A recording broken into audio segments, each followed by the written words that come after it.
So as everybody knows, I'm pretty open about the stuff that I go through. There's a couple reasons for that. One, your prayers really help me. I know it may not seem like it does. It'll seem like a small thing, but knowing that you guys are praying for me is really comforting and helps me. And the other thing is, maybe if I share something, it might make somebody else not feel so alone. So the thing with my pain is I get quiet with my pain. The more pain I'm in, the quieter I get. And I mean, I'll let people know I'm in pain, but it's usually I'm in pain, I'm hurting. I don't really cry that much. Sometimes I will, but it's just the way I react to pain. I'm not saying that somebody who reacts differently is like lesson, but it's just how I react. I've always been like that. I'll stop talking, I'll just crawl into a ball, and I'll just wait it out. Even the times I was at the point where I was going to pass out, I just, still nothing. Just like, okay, I was at a hospital one time, I'm like, okay, I'm going to pass out, I think, because I'm getting tunnel vision, and they didn't believe me until I started going, and then they're like, oh, and it's just the way I've been. And so, so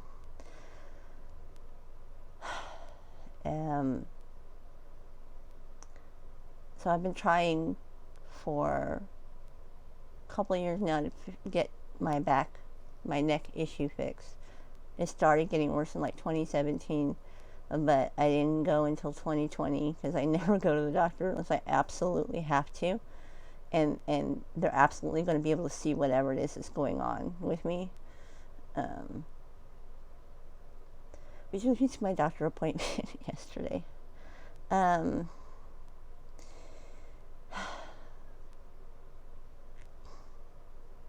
was just awful. It was humiliating, embarrassing. I walked out of there feeling less than a person. He came in without a mask on, got offended when I asked him to put a mask on. I apologized. I said, I'm sorry, but, I just don't want to get sick. And I was ignored. No response given to me. My pain's gotten to the point where I can't drive anymore. It's affecting, I've almost passed out twice driving. And so I don't drive no more. It's affecting my ability to write, handle things, just everything. And so, took a look at my MRI.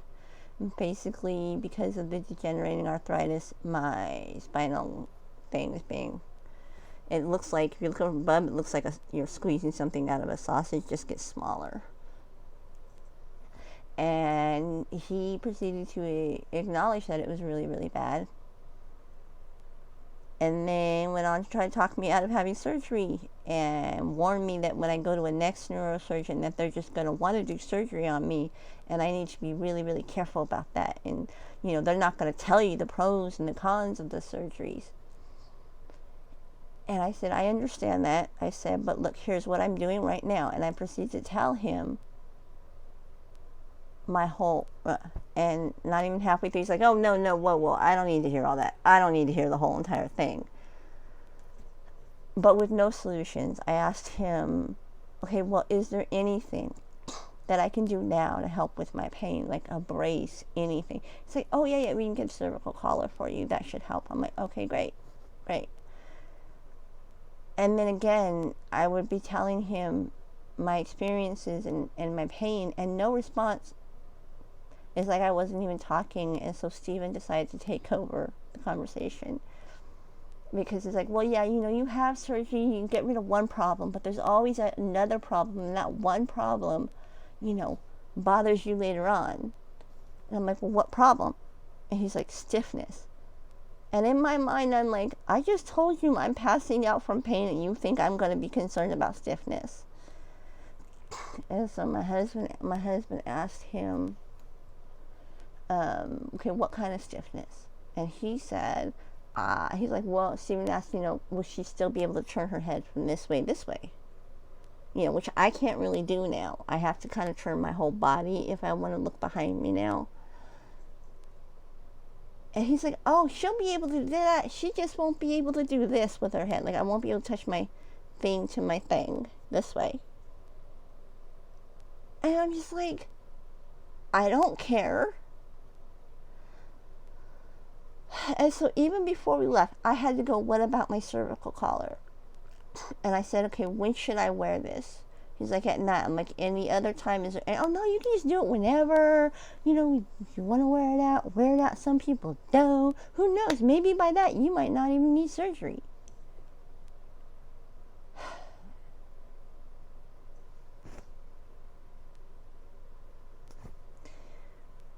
And this is what I deal with. I've had my referrals refused because all they put in there is neck pain, which is what he put in there for the summary notes, was chronic neck pain for greater than 3 months. The previous nurse practitioner put in the accurate diagnosis, which was degenerative, da-da-da-da-da-da. But the only thing the next neurosurgeon is going to see is the chronic pain one, which will more likely make it harder for me to get a referral accepted.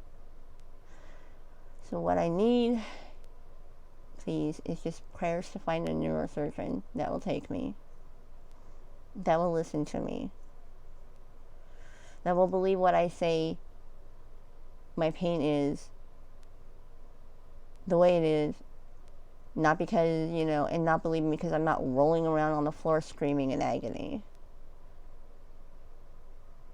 Because honestly, I'm about done. Like, if this next neurosurgeon doesn't work out, I'm done. I do not have... I'm emotionally, physically, and financially drained. And I'm no closer to getting out of pain. Or not completely out of pain, or even easing pain. 'Cause I know it's not going to take it all away. But even if it eases it just a little bit and enables me to do a little bit more, like go sit at a meeting, drive my car. I'm not expecting miracles. Just a little relief. And that's assuming Steven's okay with it. Because, I get he understands. I know that he wants me to be better, but it's exhausting. The constant phone calls, the constant advocating, the constant gaslighting that I have to deal with, and the after effects, because it just brings up a lot of my pain from, stuff that I went through as a kid. So I just need some prayers to find a good neurosurgeon, and just to cope. Because the further this goes on, the less and less I'm able to do.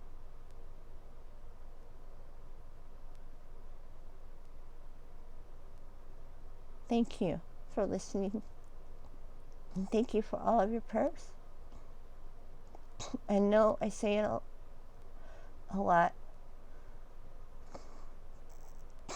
but I mean it. I never feel like I'm alone.